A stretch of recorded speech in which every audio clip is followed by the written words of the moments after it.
முயலும் ஆமையும். ஒரு காட்டில் பல மிருகங்கள் வசித்து வந்தன. அங்கு வசித்து வந்த முயலுக்கு கர்வம் அதிகம்.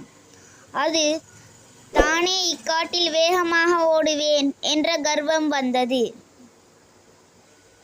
ஒரு நாள் காட்டில் ஒரு விளையாட்டு போட்டி நடந்து கொண்டிருந்தது.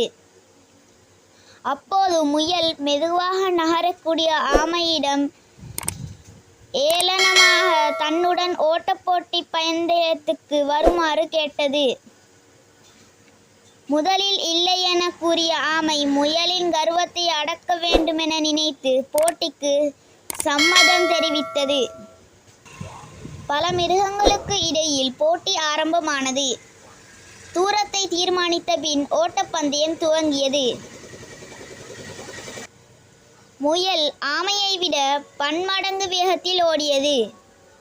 ஆமையோ மனம் தளராமல் தன்னுடைய பயணத்தை தொடர்ந்து கொண்டிருந்தது. முக்கால்வாசி தூரம் வேகமாக ஓடிய முயல் வழியில் ஒரு அற்புதமான சோலையை கண்டதும் நிதானித்தது. சிறிது நேரம் ஓய்வெடுத்து பின்பு ஓடலாம் என நினைத்து ஒரு மரத்தின் கீழ் உறங்கியது.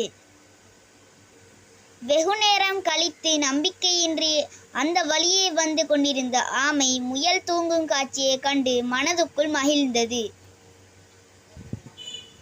ஆமையோ மெதுமெதுவாக முயல் தூங்கிய நேரத்தை கடந்து முடிவு கோட்டை நெருங்கியது. அந்த நேரம் தூக்கங்களைந்த முயல் ஆமை எல்லையை நெருங்கியதை கண்டு ஓட்டம் பிடித்தது. எனினும் ஆமை வெற்றி இலக்கத்தை அடைந்தது. ஆமையை கண்டு முயல் வெட்கத்தில் தலை குனிந்தது.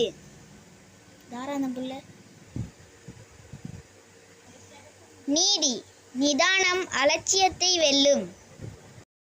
லைக் பண்ணுங்க, ஷேர் பண்ணுங்க, சப்ஸ்கிரைப் பண்ணுங்க. பக்கத்தில் இருக்கிற பெல் பட்டனை கிளிக் பண்ணுங்க.